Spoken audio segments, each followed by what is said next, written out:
sao chua coi xem không bữa tối chung rồi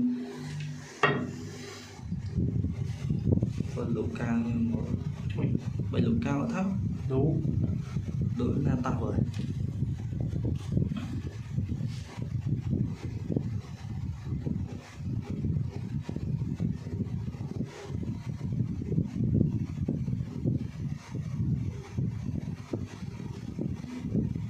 tụi ta mấy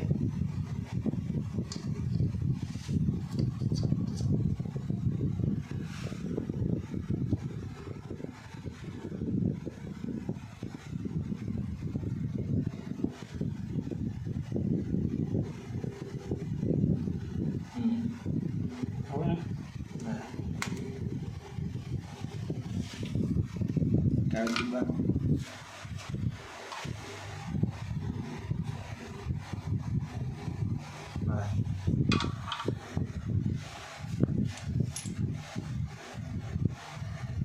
cắt lên này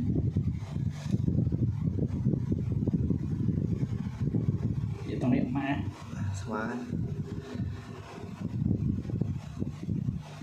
má ui tăng băng này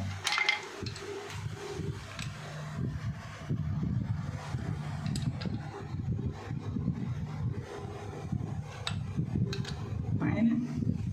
tới ủa néo lâm đây thông về tới đâu mới vừa đâm tới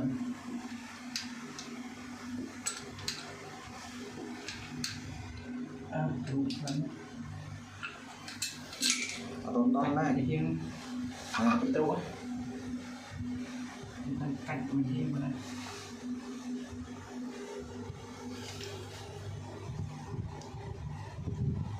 chạy cao xem giờ bật đủ hơn đi lắm ủa cái này con nó chạy cao như tận này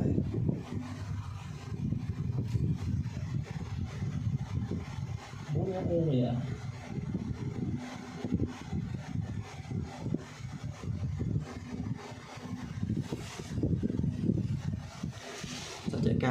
chạy cao bằng này chạy cao vẽ nha kéo nhau cho bạn nên tổng à con này chân tạ chú là tại chú nhập vẽ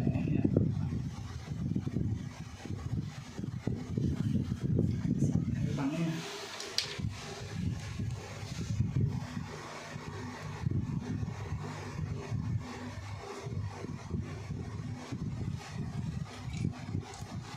bốn giờ